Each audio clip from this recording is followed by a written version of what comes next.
5 किताबों को पढ़ते हैं तो छठी किताब जब यशवा की किताब को हम पढ़ते हैं तो हमें बहुत खूबसूरत एक रहाब फाशा का जिक्र मिलता है।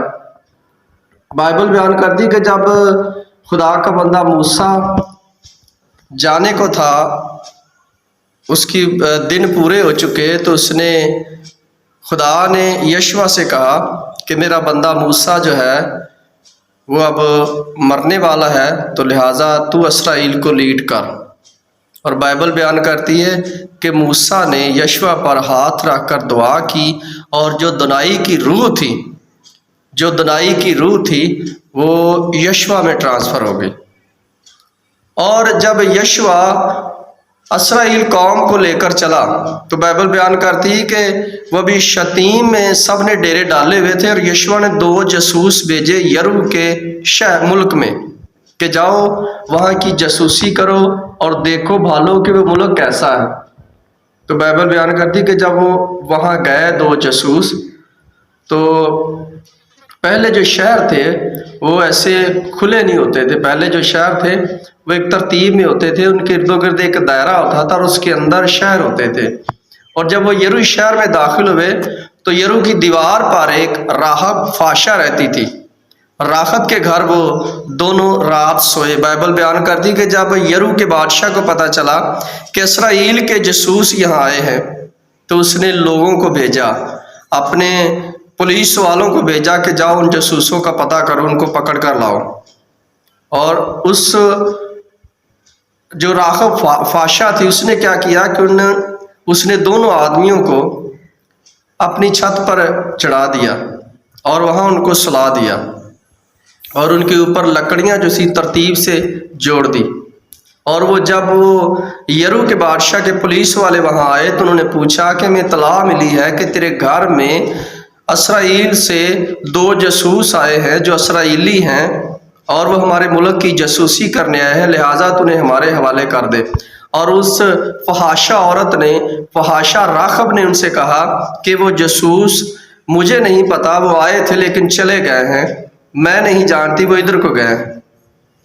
हालांकि राहब फाशा ने उन जासूसों को अपनी छत के ऊपर सुलाया था।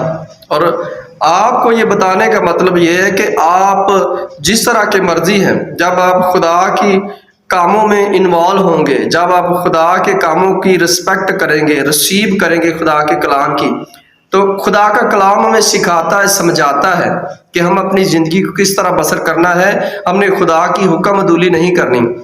राहब फाशा को कैसे पता चला कि ये इसराइली जो है, उसने पहले ही जान लिया। जब वो आए तो उसने उन जासूसों से कहा कि मुझे पता है कि ये मुल्क भी खुदा ने तुझे दे दिया, क्योंकि तुम्हारा खुदा जो मुल्क मिस्र से तुम्हें निकाल कर लाया है उसने तुम्हारे लिए बड़े बड़े काम किए हैं। मैंने सुना है कि उसने तुम्हारे लिए दरियाओं को, समंदरों को सुखा दिया है।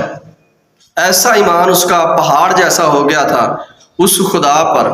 थी वो फहाशा, तो उसने ईमान रखा कि जो इसराइल का खुदा है वो सब कुछ कर सकता है। और लोग उनसे डरने लगे थे। जब वो निकलते थे, जंगल में चलते थे, तो जब रास्ते में कुछ जो आते थे, मुल्क या देश या शहर आते थे, वो लोग उनसे डरते थे कि ये खुदा के सन हैं, ये खुदा के लोग हैं और खुदा इनकी हेल्प कर रहा आने जाने में। हम इसी तरह यीशु मसीह को देखते हैं, हम कभी भी देखते हुए नहीं देखते। इसीलिए यीशु मसीह जब शमौन कोढ़ी ने उसकी दावत की, यीशु मसीह उसके घर गए, तो हालांकि शमौन कोढ़ी को निजात मिलनी चाहिए थी, गुनाह उसके माफ़ होने चाहिए थे, कोढ़ उसका जाना चाहिए था, लेकिन बाइबल बयान कर दी कि वहाँ एक औरत आई जो फहाशा थी, जो कि जिस्म फरोश थी, और आकर उसने यीशु मसीह के पाँव पर इत्र डोला और अपने बालों से यीशु मसीह के पाँव साफ किए। और यीशु मसीह ने फरमाया कि ऐ शमौन, मैं तेरे घर में आया और तूने मुझे पाँव धोने के लिए पानी ना दिया, लेकिन इस औरत को देख जिसने मेरे पाँव अपने बालों से साफ किए। ऐसा यीशु मसीह ने क्यों कहा? क्योंकि शमौन ये सोच रहा था कि अगर ये नबी होता, अगर ये उस्ताद होता, तो इसको पता होता कि ये औरत कितनी फाशा है, ये कभी भी अपने नज़दीक इसको आने ना देता। तो यीशु मसीह ने कहा कि ऐ शमौन, 2 कर्जदार थे जिन्होंने किसी शाहूकार का कर्ज देना था, और एक के 500 थे और एक के 1000 थे। जब 500 वाला उसके पास गया तो 1000 वाला भी गया, और 1000 वाले का भी माफ हुआ और 500 वाले का भी। तो सबसे ज्यादा खुश कौन हुआ? तो शमौन ने कहा कि ऐ खुदाबंद 1000 वाला।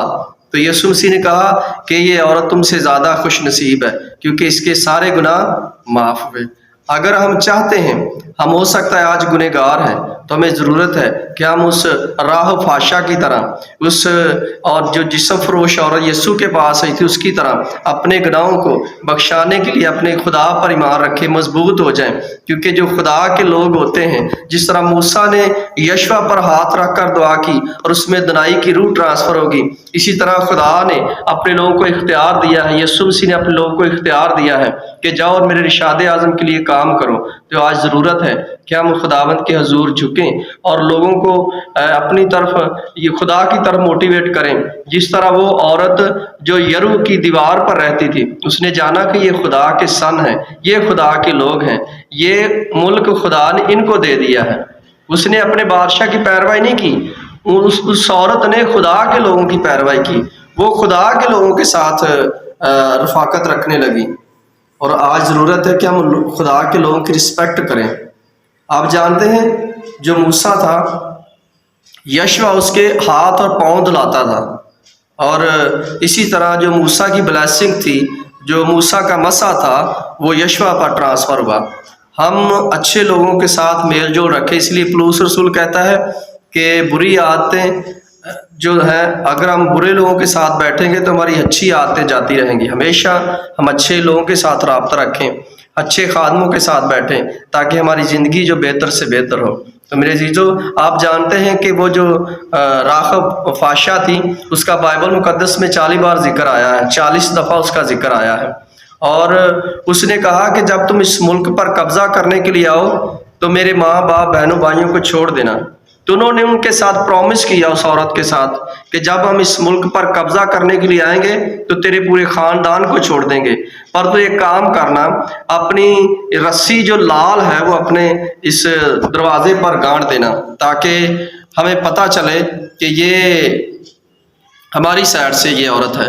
तो मेरे अजीज़ों, अगर बचने का तरीका यही है कि हम खुदा के साथ राब्ता रखें और अपनी ज़िंदगी को गुनाहों से बाज रखें और खुदा की तरफ आएँ। खुदावंद आप सबको बरकत दे, आप सबके साथ।